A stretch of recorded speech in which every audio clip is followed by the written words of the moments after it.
Bir olimlardan birini oldiga bir ayol kelib, "Menga uylaning, Alloh uchun uylaning" degan ekan. Endi hijobda, yuzlari berkik. Xo'p deb keyin Alloh uchun degani uchun uylangan.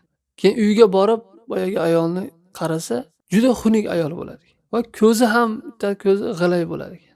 Oyog'ida ham biroz nimasi aybi bor. Mana shu ayolni deydi, Alloh uchun degan gapi uchun 10 yildan oshiq sabr qilib yashagan ekan. Keyin boyagi ayol dunyodan vafot topgan.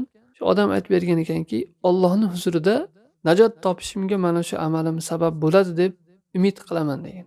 Ya'ni qarang, Alloh uchun sabr qilgan. O'sha boshqa ayollar ham bo'lgan, lekin Alloh uchun qiyomat kuni bir jahannamdan saqlanib jannatga kirishimga shu amalim sabab bo'lsa kerak deb umid qilaman deydi. Ayolingizni yoqtira olmayapsizmi? Yolg'on gapiring, yaxshi ko'raman seni deng. Agar rostdan ham ya'ni inson o'zining qalbiga molik bo'la olmaydi. Uncha yoqtirmasa ham, lekin yaxshi ko'raman deng. Mana shu bilan hayot davom etadi. Ba'zilar ochiq aytadi ayoliga, "Sen yomon ko'raman" deydi. "Bolalar uchun yashayapman" deydi. Bo'lmasa allaqachon ajrashib, ota-onam uchun yashayapman. Bu ayolni qanchalik sindiradi. Tasavvur qilyapsizmi? Ayol kishi siz uchun kelib uyingizda mahbusa bo'lib, farzandlar tug'ib, butun xizmatlar hammasi siz uchun.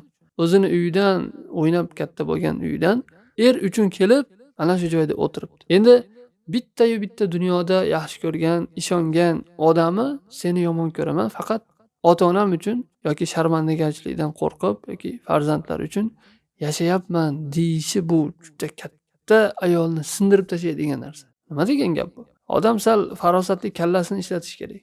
Xo'p, mayli, shunchalik darajada agar yoqmasa ham ayoli, aytmang shuni o'ziga. Yaxshi ko'raman, sen zo'r ayol, eng soliha ayol sensan, dunyodagi eng malikasan deng. Rahim qiling, bu ham birovning qizi. Ertaga o'zingizni qizingizni boshiga tushmaydi deb kim ayta oladi? Yo'q, meni qizimga bu holat boshiga tushmaydi deb ayta olasizmi? Undan ko'ra Allohdan panoh so'rang. Alloh taolo rahmat qilib qo'ydi er-xotin o'rtasida. Rahmat qayoqda qoladi?